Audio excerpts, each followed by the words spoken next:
All of his co-workers were gone. What could it mean?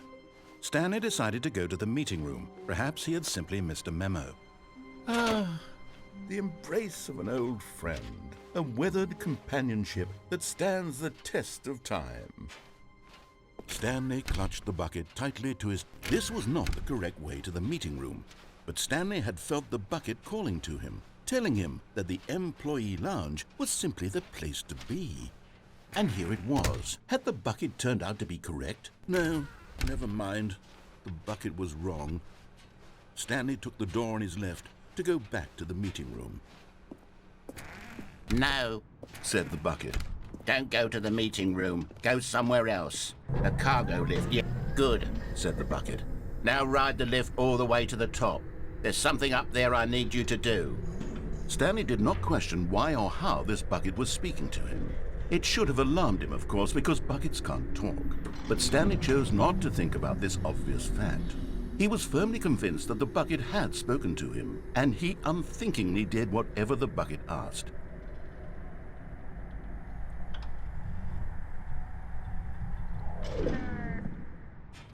In here. Said the bucket. Go into this dark room over here.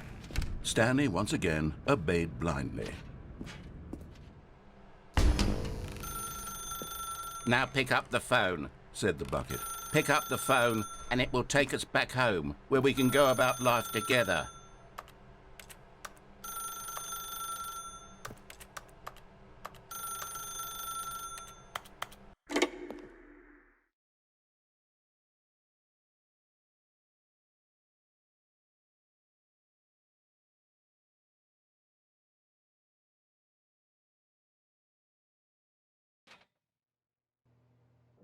This is the sad story of a man named Stanley and his bucket. Once upon a time, I gave Stanley a bucket because I thought he was lonely and could use a friend. And then, very distressingly, he began to believe the bucket could speak to him.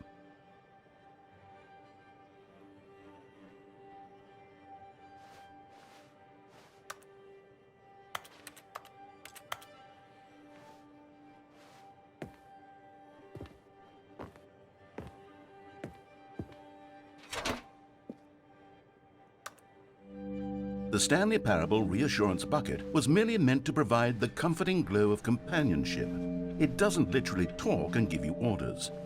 Whatever Stanley is hearing the bucket say to him is just in his head.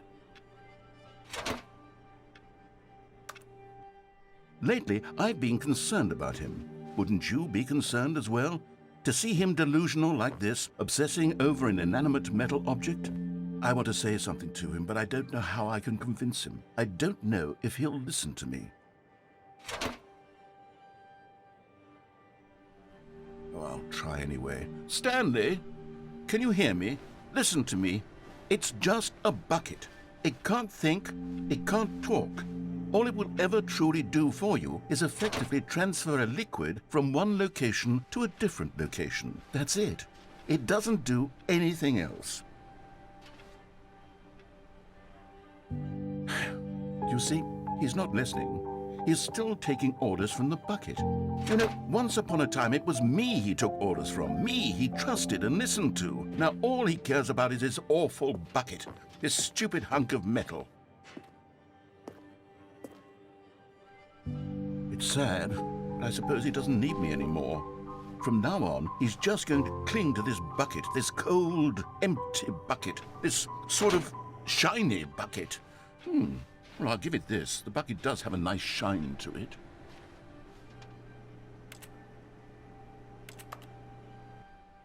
Yes, I suppose on closer inspection that it doesn't quite look like your average hardware store bucket. It's just a little more, what am I trying to say? Sturdier, more capable of transporting liquid. Like it would be better at moving an amount of water from one room to another.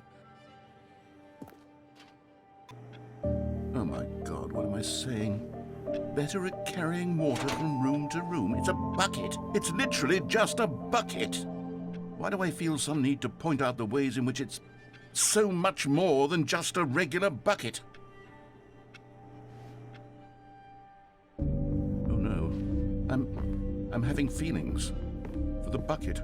No, no, no, no, no, no, no, no. What's going on? Why do I want to be with the bucket?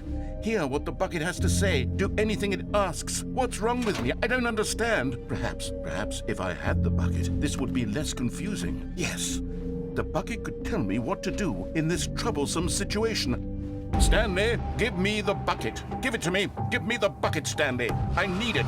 Give it to me now. Give it or I'll...